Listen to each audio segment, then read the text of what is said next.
First taste ಬರ್ತೀನಕ್ಕ, ಆಮ್ಯಾಗ result. ಅದೇ ಹೇಳು. ನಿನ್ನ ಅಡಿಗೆಗೆ ಹೆಸರಿಡೋ ಮಾತೇ ಇಲ್ಲಕ್ಕ. ಫ್ರೈ ಮಾಡಿ ಎತ್ತಿಟ್ಕೊಂಡಿದ್ದೆ ಅಲ್ವಾ ಶಾವ್ಗೆ, ಅದನ್ನು ಇದ್ರೊಳಗಡೆ ಹಾಕ್ಕೊಳ್ತೀನಿ. ಚೋಟು ರೆಟ್ರೋ ಸ್ಟೈಲಲ್ಲಿ ರೆಡಿ ಆಗಿದ್ದೀವಿ.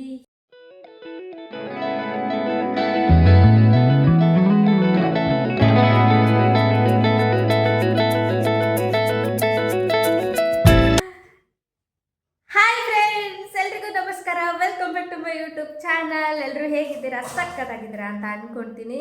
ಗಾಯ್ಸ್, ಇವತ್ತು ನಮ್ಮ ಚೋಟು ಸ್ಕೂಲಲ್ಲಿ ಕಾಂಪಿಟೇಷನ್ ಇದೆ. ಕುಕ್ಕಿಂಗು ವಿತೌಟ್ ಫೈರು, ಹಾಗೆಯೇ ಫ್ಯಾಷನ್ ಶೋ ಇದೆ, ಎಲ್ಲ ಥರದ್ದು ಇದೆ. ನಾನು ಎರಡರಲ್ಲಿ ಪಾರ್ಟಿಸಿಪೇಟ್ ಮಾಡಿದ್ದೆ. Cooking without fire mostly doubt. ಇವಾಗ ಪಾರ್ಟಿಸಿಪೇಟ್ ಮಾಡಿ ಬಂದೆ. ಟೈಮ್ ಇರಲಿಲ್ಲ, ನನಗೆ ವೀಡಿಯೋ ಮಾಡ್ಕೊಳ್ಳೋಕ್ಕಾಗಲಿಲ್ಲ. ಸ್ಕೂಲಲ್ಲಿ ಮ್ಯಾಮ್ ಏನಾದರೂ ವೀಡಿಯೋ ಮಾಡಿದರೆ ನನಗೆ ಕಳಿಸಿದ್ರೆ ನಾನು ಖಂಡಿತ ಈ ಕ್ಲಿಪ್ಪಲ್ಲಿ ಹಾಕಿರ್ತೀನಿ. ಹಾಗೆಯೇ ಇವಾಗ ನೆಕ್ಸ್ಟು ಫ್ಯಾಷನ್ ಶೋಗೆ ನಾವು ರೆಟ್ರೋ ಸ್ಟೈಲ್ನ ಫಾಲೋ ಮಾಡ್ತಿದ್ದೀವಿ. ಸೊ ಅದಕ್ಕೆ ನಾನು ಮತ್ತು ಚೋಟು ರೆಟ್ರೋ ಸ್ಟೈಲಲ್ಲಿ ರೆಡಿ ಆಗಿದ್ದೀವಿ. ಹೇಗೆ ಕಾಣಿಸ್ತಿದ್ದೀವಿ ಅಂತ ತಪ್ಪದೆ ಕಮೆಂಟ್ ಮಾಡಿ. ಹಾಗೆಯೇ ಅಲ್ಲಿ ಇವತ್ತಿನ ದಿನ ಎಲ್ಲ ಹೇಗಿರುತ್ತೆ ಅದೆಲ್ಲ ನೋಡೋಣ. ಕಮೆಂಟ್ ಮಾಡೋದು ಮಾತ್ರ ಮರಿಬೇಡಿ, ಹೇಗೆ ಕಾಣಿಸ್ತಿದ್ದೀವಿ ಅಂತ. ಗ್ಲಾಸ್ ಹಾಕೋತೀನಿ ಈ ಕೂದಲ. Yes, hi Hemal. ಇವಾಗ ನಾವು ಎಲ್ಲಿಗೆ ಹೋಗ್ತಿದ್ವಿ ಹೇಮಲ್? ಸ್ಕೂಲಿಗೆ. ಯಾಕೆ? ಸ್ಕೂಲಿಗೆ. ಹಾಂ,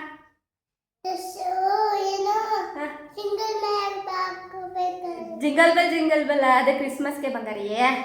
ಇವಾಗ ನಮ್ಮದು ಏನಿದೆ, ಫ್ಯಾಷನ್ ಶೋ ಇದೆ. ಸೊ ಅದಕ್ಕೆ ಓಕೆನಾ, ಈಗ ಹೋಗೋಣ ಸ್ಕೂಲ್ಗೆ. ಓಕೆ. ಕುಕ್ಕಿಂಗ್ ವಿತೌಟ್ ಫೈರಲ್ಲಿ ನಾನು ಸೌತ್ ಇಂಡಿಯನ್ ತಲಿನ ಮಾಡಬೇಕು ಅಂತ ಅಂದ್ಕೊಂಡಿದ್ದೆ. ಸೊ ಅದನ್ನು ನಾನು ಪ್ರಿಪೇರ್ ಮಾಡ್ತಿದ್ದೀನಿ. ನಾವು ಇದನ್ನು ಮಾಡೋದಕ್ಕೆ 1/2 ಅವರ್ ಟೈಮ್ ಕೊಟ್ಟಿದ್ರು ಅಷ್ಟೇ. ಅಷ್ಟರೊಳಗಡೆ ನಾವು ಏನು ಪ್ರಿಪೇರ್ ಮಾಡಬೇಕು ಅಂದ್ಕೊಂಡಿರ್ತೀವಿ ಅದನ್ನು ಮಾಡಬೇಕಿತ್ತು. ನಾವು ಮತ್ತು ನಮ್ಮ ಜೊತೆ ನಮ್ಮ ಮಗುನೂ ಸಪೋರ್ಟ್ ತೊಗೊಂಡು ಮಾಡಬೇಕಿತ್ತು. ಆವಾಗ ಮಾತ್ರ ಕಾಂಪಿಟೇಷನ್ಗೆ ಕೌಂಟ್ ಆಗ್ತಿತ್ತು. ಪ್ರೈಸ್ ಬರುತ್ತೋ ಇಲ್ವೋ ಗೊತ್ತಿಲ್ಲ. ಆ ಮಕ್ಕಳ ಜೊತೆ ಸೇರಿಕೊಂಡು ಮಾಡೋದಿದೆಯಲ್ಲ, ಅದೇ ಒಂದು ದೊಡ್ಡ ಬಹುಮಾನ ಸಿಕ್ಕಂಗೆ ಅನಿಸ್ತು. ಅವರಲ್ಲಿ ಆಗೋಂತಹ ಖುಷಿ ನೋಡೋದಕ್ಕೆ ನಮಗೆ ಎಷ್ಟು ಖುಷಿ ಆಗುತ್ತೆ ಅಲ್ವಾ. ಸೊ ಈ ಥರ ಎಲ್ಲ ಪಾರ್ಟಿಸಿಪೇಟ್ ಮಾಡಿದ್ದು ನಾನು ಫಸ್ಟ್ ಟೈಮು. ಆದ್ದರಿಂದ ನನಗೆ ಸ್ವಲ್ಪ ನರ್ವಸ್ಸು ಇತ್ತು, ಖುಷಿನೂ ಇತ್ತು. ಹಾಗೋ ಹೀಗೋ ಹೆಂಗೋ ಕಾಂಪಿಟೇಷನ್ನಲ್ಲಿ ಭಾಗವಹಿಸಿದೆ, ಹಾಗೆ ಕಂಪ್ಲೀಟ್ನೂ ಮಾಡಿದೆ. ಅದಕ್ಕೇ ನನಗೆ ತುಂಬ ಖುಷಿ ಆಯಿತು. ನನಗಿಂತ ಹೇಮಲ್ಗೆ ಸಖತ್ತು ಖುಷಿ ಆಯಿತು.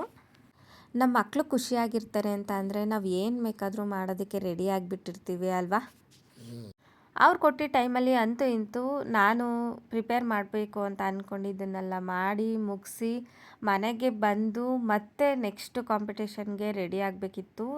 ಫ್ಯಾಷನ್ ಶೋ ಇತ್ತು. ಸೊ ಮನೆಗೆ ಬಂದುಬಿಟ್ಟು ಇಬ್ಬರೂ ರೆಡಿ ಆಗಿಬಿಟ್ಟು ಮತ್ತೆ ಸ್ಕೂಲ್ ಹತ್ರ ಹೋದ್ವಿ. ನಮಗೆ 4 ಥೀಮ್ನ ಕೊಟ್ಟಿದ್ದರು. ಅದರಲ್ಲಿ ಯಾವುದಾದ್ರೂ ಒಂದನ್ನು ಸೆಲೆಕ್ಟ್ ಮಾಡಿಕೊಂಡು ಮಾಡ್ಬೋದಾಗಿತ್ತು. ನಾನು ರೆಟ್ರೋ ಥೀಮ್ನ ಸೆಲೆಕ್ಟ್ ಮಾಡ್ಕೊಂಡಿದ್ದೆ. ಯಾಕೆ ಅಂತ ಅಂದರೆ ನನಗೆ ಅದು ಸಿಂಪಲ್ ಮತ್ತು ಈಸಿ ಅಂತ ಅನಿಸ್ತು. ನನಗೂ ಚಿಕ್ಕ ಪಾಪು ಇರೋದ್ರಿಂದ ಅವನನ್ನು ಬಿಟ್ಟು ರೆಡಿ ಆಗಿಬಿಟ್ಟು ಬಂದು ಮಾಡಿ ಹೋಗೋದು ಸ್ವಲ್ಪ ಕಷ್ಟ ಅಂತ ಅನಿಸ್ತು. ನೆಕ್ಸ್ಟ್ ಟೈಮ್ ಬೇರೆ ಯಾವುದಾದ್ರೂ ಟ್ರೈ ಮಾಡಿದ್ರೆ ಆಯಿತು. ಈ ಟೈಮು ರೆಟ್ರೋ ಸ್ಟೈಲ್ ಸಾಕು ಅಂತ ಅಂದ್ಕೊಂಡು ನಾನು ಮತ್ತು ಹೇಮಲ್ ಫ್ಯಾಷನ್ ಶೋಗೆ ರೆಡಿ ಆಗೇ ಬಿಟ್ವಿ. ನಾನಂತೂ ಈ ಥರ ಫ್ಯಾಷನ್ ಶೋ ಅಲ್ಲಿ ವಾಕ್ ಮಾಡಿದ್ದು ಇದೇ ಫಸ್ಟು ಟೈಮು. ಮುಂಚೆ ಯಾವಾಗಲೂ ಟ್ರೈ ಮಾಡೋಕ್ಕೆ ಹೋಗಿರಲಿಲ್ಲ. ಸ್ವಲ್ಪ ನರ್ವಸ್ ಇತ್ತು, ಹಾಗೆಯೇ ಜಾಸ್ತಿ ಖುಷಿ ಆಯಿತು. ಏನೋ ಒಂಥರ ಚೆನ್ನಾಗಿತ್ತು.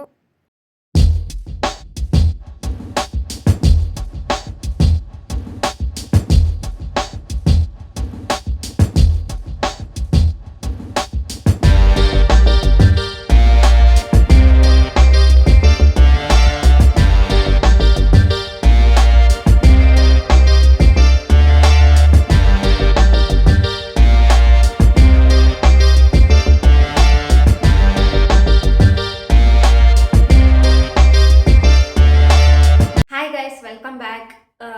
ಆ್ಯಕ್ಚುಲಿ ನಿನ್ನೆ ಕಾಂಪಿಟೇಷನ್ ಎಲ್ಲ ಮುಗಿಸ್ಕೊಂಡು ಮನೆಗೆ ಬರೋ ಅಷ್ಟರೊಳಗಡೆ 2 o'clock ಆಗಿತ್ತು. ಯಪ್ಪ ಎಷ್ಟು ಸುಸ್ತಾಯಿತು ಅಂತ ಅಂದರೆ ನಾವು ವೆಯ್ಟ್ ಮಾಡಿನೇ ಅರ್ಧ ಸುಸ್ತಾಗೋಯ್ತು ಅಂತ ಹೇಳ್ಬೋದು. ಯಾಕಂದರೆ 12:30ಗೆ ಸ್ಟಾರ್ಟ್ ಆಗಬೇಕಿತ್ತು ಫ್ಯಾಷನ್ ಶೋ. ಗೆಸ್ಟ್ ಇನ್ನೂ ಬಂದಿರಲಿಲ್ಲ ಅಂತ ಸ್ಟಾರ್ಟ್ ಮಾಡೋದೇ 1:30 ಥರ ಆಗೋಗ್ಬಿಡ್ತು.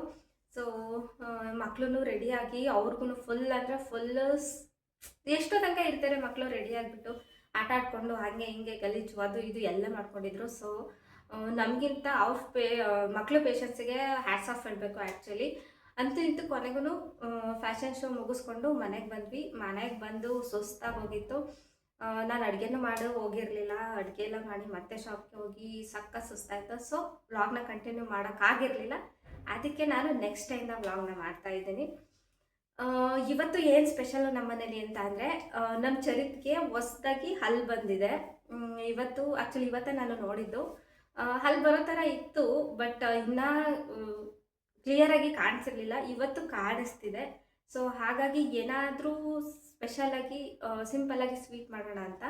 ನಮ್ಮ ಕಡೆ ಏನು ಅಂತ ಅಂದರೆ, ಮಕ್ಕಳು ಯಾವುದಾದ್ರೂ ಹೊಸ್ದಾಗಿ ಒಂದು ಮಾಡ್ತಾರೆ ನೋಡಿ. ಇವಾಗ ಫಸ್ಟ್ ಟೈಮ್ ಕೂತ್ಕೊಳ್ಳೋದಾಗಿರ್ಬೋದು, ಫಸ್ಟ್ ಟೈಮ್ ಅಂಬೆಗಾಲು ಹಾಕ್ಬೋದು, ಆಮೇಲೆ ಫಸ್ಟ್ ಟೈಮ್ ನಾವು ಬಾಗಿಲು ದಾಟಿಸಿದಾಗ ಅಂಬೆಗಾಲು ಹಾಕಕ್ಕೆ ಸ್ಟಾರ್ಟ್ ಮಾಡಿದ್ಮೇಲೆ ಬಾಗಿಲು ದಾಟಿಸ್ತೀವಿ ನೋಡಿ. ಅವಾಗೆಲ್ಲ ದಿನವೂ ನಾವು ಸ್ವೀಟ್ ಮಾಡ್ತೀವಿ. ಅವ್ರು ಫಸ್ಟು ಹೊಸ್ದಾಗಿ ಏನು ಮಾಡ್ತಾರೆ, ಅವರಲ್ಲಿ ಏನು ಚೇಂಜಸ್ ಆಗುತ್ತೆ, ಆವಾಗ ನಾವು ಸ್ವೀಟ್ ಮಾಡೇ ಮಾಡ್ತೀವಿ. ಸೊ ಇವಾಗ ಫಸ್ಟ್ ಟೈಮ್ ಹಲ್ಲು ಬಂದಿರೋದ್ರಿಂದ ಇವತ್ತು ನಾನು ಸ್ವೀಟ್ ಮಾಡ್ತಿದ್ದೀನಿ. ಸಿಂಪಲ್ಲಾಗಿ ನಮ್ಮ ಮನೇಲಂತೂ ಎಲ್ಲರಿಗೂ ಸ್ವೀಟ್ ಅಂದರೆ ಇಷ್ಟ ಆಗಲ್ಲ. ಅದರಲ್ಲೂ ಇಷ್ಟಪಟ್ಟು ಏನೋ ಒಂದು ಸ್ವಲ್ಪ ತಿನ್ನಬೇಕು ಅಂತ ತಿಂದರೆ ಅದು ಶಾವಿಗೆ ಪಾಯಸ ಅಷ್ಟೇ. ಎಲ್ಲರಿಗೂ ಇಷ್ಟ ಆಗುತ್ತೆ ಅದು. ಹಾಗಾಗಿ ನಾನು ಸಿಂಪಲ್ಲಾಗಿ ಶಾವಿಗೆ ಪಾಯಸನ ಮಾಡೋಣ ಅಂತ ಅಂದ್ಕೊಳ್ತಿದ್ದೀನಿ. ಸೊ ಅದಕ್ಕೆ ಇವಾಗ ಶಾವಿಗೆ ಪಾಯಸ ಮಾಡ್ತೀನಿ. ನಾನು ಡ್ರೈ ಫ್ರೂಟ್ಸ್ನ ಫ್ರೈ ಮಾಡ್ಕೊತೀನಿ. ಅದಾದಮೇಲೆ ಶಾವಿಗೆನ ಫ್ರೈ ಮಾಡ್ಕೊತೀನಿ. ನಾನು ಇವತ್ತು ಸ್ವಲ್ಪ ಡಿಫ್ರೆಂಟಾಗಿ ಶಾವಿಗೆ ಪಾಯಸನ ಮಾಡ್ತಿದ್ದೀನಿ. ಚೆನ್ನಾಗಿರುತ್ತೆ. ಕಲರು ಸ್ವಲ್ಪ ಡಿಫ್ರೆಂಟಾಗಿ ಬರುತ್ತೆ, ಟೇಸ್ಟು ಡಿಫ್ರೆಂಟಾಗಿರುತ್ತೆ, ಸಖತ್ತಾಗಿರುತ್ತೆ. ಸೊ ಹೇಗೆ ಮಾಡೋಣ ಅಂತ ನೋಡೋಣ. ಇವಾಗ ಒಂದೇ ಒಂದು ಟೇಬಲ್ ಸ್ಪೂನ್ ಆಗೋಷ್ಟು ತುಪ್ಪನ ಹಾಕ್ಕೊಂಡಿದ್ದೀನಿ. ಅದು ಸ್ವಲ್ಪ ಬಿಸಿ ಆದಮೇಲೆ ನಾನು ಇಲ್ಲಿ ಡ್ರೈ ಫ್ರೂಟ್ಸ್ಗಳನ್ನ ಕಟ್ ಮಾಡಿ ಇಟ್ಕೊಂಡಿದ್ದೀನಿ. ಗೋಡಂಬಿ ಮತ್ತು ಪಿಸ್ತಾ ಮತ್ತು ಬಾದಾಮಿ ಅಷ್ಟೇ ನಾನು ಯೂಸ್ ಮಾಡ್ತಿರೋದು. ದ್ರಾಕ್ಷಿನೂ ಯೂಸ್ ಮಾಡಿ ನಮ್ಮ ಮನೇಲಿ ಅದಿಲ್ಲ. ಸೊ ಹಾಗಾಗಿ ನಾನು ಈ ಮೂರನ್ನೇ ಯೂಸ್ ಮಾಡ್ತಿದ್ದೀನಿ. ಇವಾಗ ಇದನ್ನು ಹಾಕ್ಬಿಟ್ಟು ನೀಟಾಗಿ ಫ್ರೈ ಮಾಡ್ಕೊಳ್ಳೋಣ.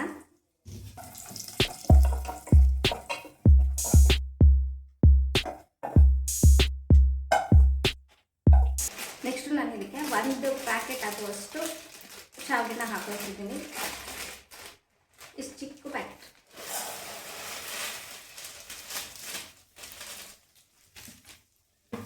ಇದನ್ನು ನೀಟಾಗಿ ಫ್ರೈ ಮಾಡ್ಕೊಳ್ಳೋಣ. ನಾವು ಟೋಟಲ್ಲು ಒಂದು 5 ರಿಂದ 6 ಜನ ಇದ್ದೀವಿ. ಸೊ ಅದಕ್ಕೆ ನಾನು ಇಲ್ಲಿ ಅರ್ಧ ಲೀಟರ್ ಹಾಲನ್ನ ಫುಲ್ಲು ಯೂಸ್ ಮಾಡಿಕೊಂಡು ಶಾವಿಗೆ ಪಾಯಸನ ಮಾಡ್ತಿದ್ದೀನಿ. ಸ್ವಲ್ಪ ಜಾಸ್ತಿ ಜನ ಇದ್ದಾರಲ್ವಾ, ಸೊ ಹಾಗಾಗಿ ಸ್ವಲ್ಪ ಜಾಸ್ತಿ ಮಾಡ್ತಿದ್ದೀನಿ. ಏನೋ ನಮ್ಮ ಪಾಪದು ಒಂದು ರೀಸನ್ನು ನಾವು ಏನಾದರೂ ಸ್ವೀಟ್ ಮಾಡ್ಕೊಂಡು ತಿನ್ನೋದಕ್ಕೆ, ಹಾಗೆ ಏನಾದರೂ ಒಂದು ಸ್ಪೆಷಲ್ ಮಾಡೋದಕ್ಕೆ. ನಮ್ಮ ಮನೇಲಿ ಯೂಶ್ವಲಿ ಈ ಥರ ಸ್ವೀಟ್ಸ್ ಎಲ್ಲ ಜಾಸ್ತಿ ಮಾಡಲ್ಲ, ನಾವು ಯಾರೂ ಜಾಸ್ತಿ ತಿನ್ನಲ್ಲ. ಏನೋ ಒಂದೊಂದು ನೆಪ ಸಿಕ್ತು ನಮಗೂ ಇವಾಗ ಸ್ವೀಟ್ ತಿನ್ನೋದಕ್ಕೆ. ನೀಟಾಗಿ ಶಾವಿಗೆ ಗೋಲ್ಡನ್ ಬ್ರೌನ್ ಕಲರ್ ಬರೋವರೆಗೂ ಹುರ್ಕೊಬೇಕಾಗುತ್ತೆ. ಆವಾಗಲೇ ಪಾಯಸ ನೋಡೋದಕ್ಕೂ ಚೆನ್ನಾಗಿರುತ್ತೆ, ಹಾಗೆಯೇ ಟೇಸ್ಟು ಚೆನ್ನಾಗಿರುತ್ತೆ. ನೋಡಿ, ಇವಾಗ ಗೋಲ್ಡನ್ ಬ್ರೌನ್ ಕಲರ್ ಆಗಿದೆ. ಇಲ್ಲಿವರೆಗೂ ಶಾವಿಗೆನ ನೀಟಾಗಿ ಹುರ್ಕೊಂಡಿದ್ದೀನಿ. ಇವಾಗ ಗ್ಯಾಸ್ ಆಫ್ ಮಾಡಿಬಿಟ್ಟು ಒಂದು ಬೇರೆ ಪಾತ್ರೆಗೆ ಇದನ್ನು ಶಿಫ್ಟ್ ಮಾಡ್ಕೊತೀನಿ. ಇವಾಗ ನಾನು ಇದೇ ಪಾತ್ರೆಗೆ ಮತ್ತೆ ಒಂದೇ 1 ಟೇಬಲ್ ಸ್ಪೂನ್ ಆಗುವಷ್ಟು ತುಪ್ಪನ ಹಾಕ್ಕೊಳ್ತಿದ್ದೀನಿ. ನೆಕ್ಸ್ಟು ನಾನು ಇದಕ್ಕೆ ಒಂದು ಚಿಕ್ಕ ಬೌಲಲ್ಲಿ 1 ಬೌಲ್ ಆಗುವಷ್ಟು ಸಕ್ಕರೆನ ಹಾಕ್ಕೊಳ್ತಿದ್ದೀನಿ. ಇವಾಗ ನಾನು ಸಕ್ಕರೆನ ಆ ತುಪ್ಪದ ಜೊತೆ ಮಿಕ್ಸ್ ಮಾಡಿಕೊಂಡು ಸಕ್ಕರೆ ನೀಟಾಗಿ ಮೆಲ್ಟ್ ಆಗಬೇಕು, ಅಲ್ಲಿವರೆಗೂ ನಾನು ಇದನ್ನು ಮಿಕ್ಸ್ ಮಾಡ್ಕೊಳ್ತೀನಿ. ಎಷ್ಟು ಚೆನ್ನಾಗಿ ಮೆಲ್ಟ್ ಆಗ್ತಿರೋದು ನಮಗೆ ಗೊತ್ತಾಗ್ತಿದೆ ಅಲ್ವಾ. ನೀಟಾಗಿ ಇದು ಮೆಲ್ಟ್ ಆಗಬೇಕು. ಆ್ಯಕ್ಚುಲಿ ಇವಾಗ ತುಪ್ಪದಲ್ಲಿ ಸಕ್ಕರೆನ ಈ ಥರ ಮೆಲ್ಟ್ ಮಾಡ್ಕೊತೀವಿ ನೋಡಿ. ಮೆಲ್ಟ್ ಮಾಡಿಕೊಂಡು ನೀಟಾಗಿ ಒಂದು ಸ್ವಲ್ಪ ಟೈಮು ಕುದಿಸ್ಕೊತೀನಿ. ಸೊ ಇದೇ ಡಿಫ್ರೆಂಟ್ ಕಲರ್ ಬರುತ್ತೆ ನಮಗೆ. ನಾರ್ಮಲಾಗಿ ಶಾವಿಗೆ ಪಾಯಸ ನಾವು ವೈಟ್ ಕಲರಲ್ಲಿ ಮಾಡ್ತೀವಿ ಅಲ್ವಾ, ಈ ಥರ ಮಾಡೋದ್ರಿಂದ ಡಿಫ್ರೆಂಟ್ ಆಗಿರುತ್ತೆ ಸ್ವಲ್ಪ ಕಲರು, ಮತ್ತು ನೋಡೋದಕ್ಕೆ ಚೆನ್ನಾಗಿರುತ್ತೆ. ಟೇಸ್ಟು ಅಷ್ಟೇ ಸೇಮ್ ಇರಲ್ಲ, ಡಿಫ್ರೆಂಟ್ ಆಗಿರುತ್ತೆ. ಸೊ ಹಾಗಾಗಿ ನೀವು ಒಂದು ಸಲ ಈ ಥರ ಮಾಡಿದ್ರೆ ನಿಮಗೂ ಗೊತ್ತಾಗುತ್ತೆ ಹೆಂಗಿರುತ್ತೆ ಅಂತ. ನಾನು ಈ ಥರ ಒಂದು ವ್ಲಾಗ್ ಹಾಕಿದ್ದೀನಿ. ರವೆಯಲ್ಲಿ ಕೇಸರಿಬಾತ್ ನಾವು ನಾರ್ಮಲಾಗಿ ಹೇಗೆ ಮಾಡ್ತೀವಿ ನೋಡಿ, ಅದ್ರ ಬದಲು ಕೇಸರಿಬಾತು ನಾನು ಇದೇ ಥರ ಮಾಡಿದ್ದೆ, ಅಂದರೆ ಸಕ್ಕರೆ ಯೂಸ್ ಮಾಡ್ತೀವಲ್ವ ಅದನ್ನು ಈ ಥರ ಮಾಡಿದ್ದೆ. ಅದನ್ನು ಸಹ ಟೇಸ್ಟು ಸಕ್ಕತ್ತಾಗಿ ಬಂದಿತ್ತು. ಸೊ ಕೇಸರಿಬಾತ್ ಆ ಥರ ಯೂಸ್ ಮಾಡ್ತೀವಿ ಅಲ್ವಾ, ಹಾಗೆಯೇ ಶಾವಿಗೆ ಪಾಯಸನೂ ಯಾಕೆ ನಾನು ಈ ಥರ ಒಂದು ಸಲ ಮಾಡಿ ನೋಡಬಾರ್ದು ಅಂತ ಮಾಡಿದ್ದೆ. ಒಂದು ಸಲ ಮಾಡಿದ್ದೆ ಲಾಸ್ಟ್ ಟೈಮು. ನನಗೆ ತುಂಬ ಇಷ್ಟ ಆಗಿತ್ತು, ಟೇಸ್ಟ್ನೂ ಅಷ್ಟೇ. ಅದಕ್ಕೆ ಈ ಸಲ ಮತ್ತೆ ಇನ್ನೊಂದು ಸಲ ಮಾಡ್ತಾ ಇದ್ದೀನಿ. ನೋಡ್ತಿರ್ಬೋದು ನೀವೇ ಕಲ್ಲರು ಯಾವ ಥರ ಬಂತು ಅಂತ. ಸೊ ಪಾಯಸನೂ ಇದೇ ಥರ ಬರುತ್ತೆ. ಇವಾಗ ಇದು ಮೆಲ್ಟ್ ಆಗಿದೆ ಅಲ್ವಾ, ಊರಿನ ನಾನು ಫುಲ್ ಸಣ್ಣದಾಗಿಡ್ತೀನಿ. ಈಗ ಇದಕ್ಕೆ ನೋಡಿ ಚೆನ್ನಾಗಿ ಮೆಲ್ಟ್ ಆಗಿದೆ ಮತ್ತು ಯಾವ ಕಲರ್ ಬಂದಿದೆ, ಒಂಥರ ಜೇನುತುಪ್ಪದ ಥರ ಆಗಿದೆ ನೋಡಿ. ಈಗ ಇದಕ್ಕೆ ನಾನು ಹಾಲನ್ನ ಹಾಕ್ಕೊಳ್ತೀನಿ.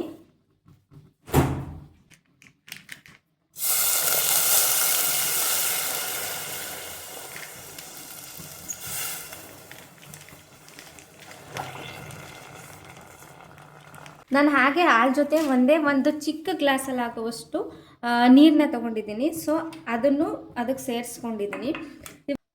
ಹಾಲು ಸ್ವಲ್ಪ ತಣ್ಣಗಿತ್ತು. ಸೊ ಹಾಗಾಗಿ ಏನಾಗಿದೆ, ನಾವು ಸಕ್ಕರೆನ ಕರಗಿಸ್ಕೊಂಡ್ವಿ ಅಲ್ವಾ, ಅದು ಫುಲ್ಲು ಗಟ್ಟಿಗಾಗ್ಬಿಟ್ಟಿದೆ.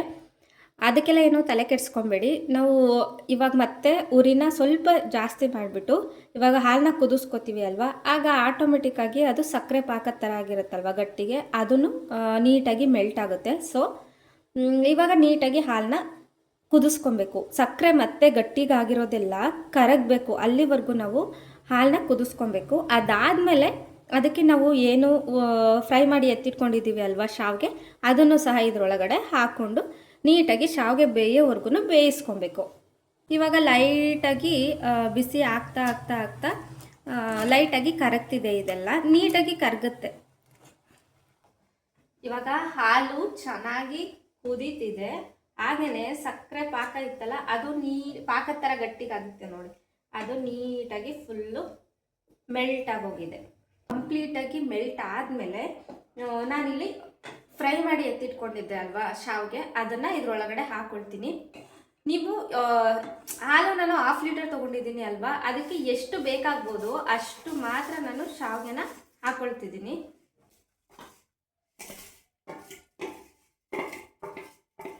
ನಾವು ಎಷ್ಟು ಕ್ವಾಂಟಿಟಿಯಲ್ಲಿ ಹಾಲು ತೊಗೊಂಡಿರ್ತೀವಿ ನೋಡಿ, ಅಷ್ಟಕ್ಕಾಗುವಷ್ಟು ಶಾವಿಗೆನ ಮಾತ್ರ ಹಾಕೊಬೇಕಾಗುತ್ತೆ. ಇಲ್ಲ ಅಂದರೆ ತುಂಬ ಗಟ್ಟಿಗಾಗ್ಬಿಡುತ್ತೆ ಪಾಯಸ. ಸೊ ಹಾಗಾಗಿ ನೋಡಿ ಹಾಕೊಳ್ಳಿ. ಚೆನ್ನಾಗಿ ಮೀಡಿಯಂ ಫ್ಲೇಮಲ್ಲಿ ಇಟ್ಬಿಟ್ಟು ನೀಟಾಗಿ ಪಾಯಸನ ಕುದಿಸ್ಕೋಬೇಕು.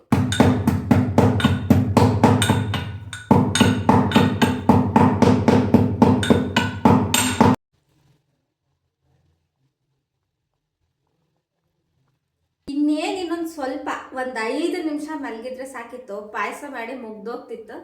ಅಷ್ಟರೊಳಗಡೆ ಎದ್ಬಿಟ್ರು. ಸೊ ಇವಾಗ ಎತ್ಕೊಂಡೇ ಮಾಡಬೇಕು.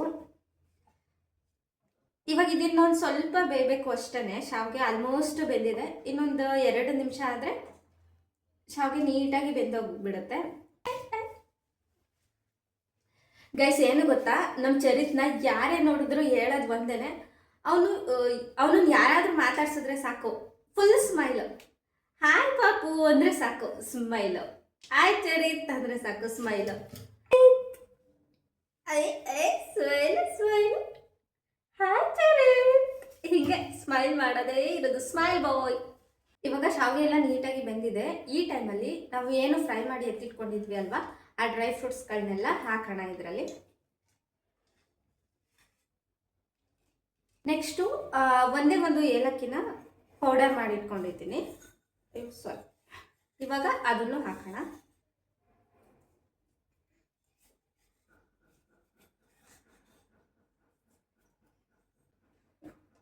ಇವಾಗ ಎಲ್ಲ ಇಂಗ್ರೀಡಿಯೆಂಟ್ಸ್ನು ಹಾಕಾಯಿತು. ನೀಟಾಗಿ ಮಿಕ್ಸ್ ಮಾಡಿ ಒಂದು 50 ಸೆಕೆಂಡ್ ಇದನ್ನು ಒಂದ್ಸಲ ಕುದಿಸೋಣ. ಸ್ಟವ್ನ ಆಫ್ ಮಾಡಿ ಒಂದು ಪ್ಲೇಟ್ನ ಮುಚ್ಚಿಬಿಟ್ಟು 1-2 ನಿಮಿಷ ಅದನ್ನು ಡಿಸ್ಟರ್ಬ್ ಮಾಡೋದು ಬೇಡ. ಟೇಸ್ಟು ಸಖತ್ತಾಗುತ್ತೆ. ಅದಾದಮೇಲೆ ನೀವು ಒಂದ್ಸಲ ಈ ಪಾಯಸನ ಟ್ರೈ ಮಾಡಿ ನೋಡಿ. Hi fi. ಐಫೈ ಸರಿ ಐಫೈ ಐಫೈ ವೆರಿ ಗುಡ್. ನೀವೇ ನೋಡ್ತಿರ್ಬೋದು ಪಾಯಸದ ಕನ್ಸಿಸ್ಟೆನ್ಸಿ ಆಗಿರ್ಬೋದು, ಹಾಗೆಯೇ ನೋಡೋದಕ್ಕೆ ಕಲರ್ ಯಾವ ಥರ ಕಾಣಿಸ್ತಿದೆ ಅಂತ. ರುಚಿನೂ ಅಷ್ಟೇ ತುಂಬ ಅದ್ಭುತವಾಗಿರುತ್ತೆ. ನೀವು ಒಂದು ಸಲ ಮಿಸ್ ಮಾಡದೆ ಖಂಡಿತ ನಿಮ್ಮ ಮನೆಯಲ್ಲಿ ಟ್ರೈ ಮಾಡಿ ನೋಡಿ. ಎಲ್ಲರೂ ಇಷ್ಟಪಟ್ಟು ತಿಂತಾರೆ. ತುಂಬ ಚೆನ್ನಾಗಿ ಬರುತ್ತೆ ಪಾಯಸ. ಪಾಯಸ ಅಂತೂ ನೋಡ್ತಿದ್ರೆ ಎಷ್ಟು ಬೇಗ ತಿನ್ನಬೇಕು ಅಂತ ಅನಿಸ್ತಿದೆ. ಸೊ ಅಷ್ಟು ಚೆನ್ನಾಗಿ ಕಾಣಿಸ್ತಿದೆ. ಸೊ ಅಷ್ಟೇ ಘಮ ಘಮ ಅಂತ ಪರಿಮಳ ಬರ್ತಿದೆ. ಸೊ ಟೇಸ್ಟ್ ಮಾಡಿ ನೋಡೋಣ ಹೇಗಿದೆ ಅಂತ. ಫಸ್ಟು ಇವ್ರಿಗೋಸ್ಕರ ಮಾಡಿರೋದಲ್ವಾ, ಫಸ್ಟ್ ಬಾಸ್ಗೆ ತಿನ್ಸೋಣ, ಆಮೇಲೆ ನಾವು. ಚೊಟ್ಟು ಸರಿ.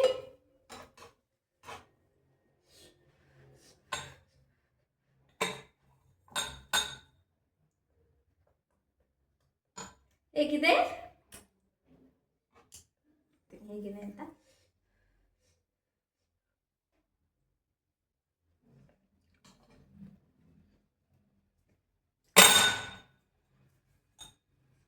ಟ್ರಸ್ಟ್ ಮಿ ಫ್ರೆಂಡ್ಸ್, ಟೇಸ್ಟ್ ಮಾತ್ರ ಸಖತ್ತಾಗಿದೆ. ಏನೋ ಒಂಥರ ಡಿಫ್ರೆಂಟ್ ಆಗಿದೆ ಟೇಸ್ಟು, ಸೂಪರ್ ಆಗಿದೆ. ಅದು ಶಾವಿಗೆ ನೀಟಾಗಿ ಹುರಿದಿರೋದು, ಮತ್ತು ನಾವು ಸಕ್ಕರೆ ಡಿಫ್ರೆಂಟಾಗಿ ಪಾಕ ಮಾಡ್ಕೊಂಡಿರಲ್ವಾ, ಅದೇನೇ ಸಕ್ಕತ್ತಾಗಿ ಟೇಸ್ಟ್ ಬಂದಿರೋದು. ತುಂಬ ಅಂದರೆ ತುಂಬ ಚೆನ್ನಾಗಿದೆ. ನೀವು ಒಂದ್ಸಲ ಖಂಡಿತ ಟ್ರೈ ಮಾಡಿ, ಸಕ್ಕತ್ತಾಗಿ ಬರುತ್ತೆ. ಹಾಂ, ಇವಾಗ ಹೇಳು ಟೇಸ್ಟು ಹೆಂಗಿದೆ ಅಂತ. ಹಾಂ, ಫೀಲ್ ಮಾಡು. ಫಸ್ಟ್ ಟೇಸ್ಟ್ ಬರ್ತೀನಕ್ಕ, ಆಮ್ಯಾಗ ರಿಸಲ್ಟ್. ಅದೇ ಹೇಳು. ನಿನ್ನ ಅಡಿಗೆಗೆ ಹೆಸರಿಡೋ ಮಾತೇ ಇಲ್ಲ.